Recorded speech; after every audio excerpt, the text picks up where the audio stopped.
Ito na po yung ating niluto kanina within 35 minutes.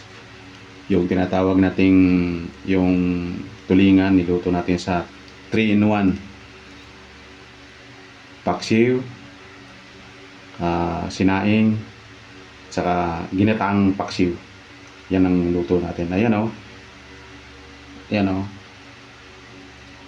Parang sardines siya. Sardinas. Yan o. Ang sarap niyan. Yan ah. Kita mo. Yan. Ang sarap niyan.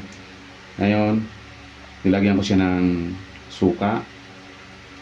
Ang ingredients kanina sinabi ko. Tapos yung suka, depende sa inyo. Tapos yung gata, 200 ml doon sa nabibili sa ano yun, nakasase. Yan, ito na ngayon. Ready to eat na. Kaya, yan o, salamat at naluto na. At iaahon ko ngayon. At kukuha ko ng ating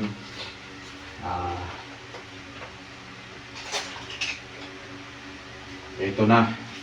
Ilalabas na natin.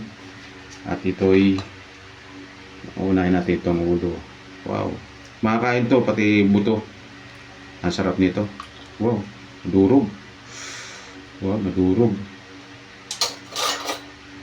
Durog siya. Wow. Ito na. Lagi ng lalagyan. Ito na. Yan. Lahat. Lagyan natin. Lahat. Ilagyan natin. Pero naka-pressure cooker ito ha. Kaya pati buto makakain mo. Yan na. Ito na. Wow. Sarap po. Ito yung ulo. Sarap po. Yan. Tapos ilagay natin lahat na. Yung sabaw, yung pinaka sauce niya.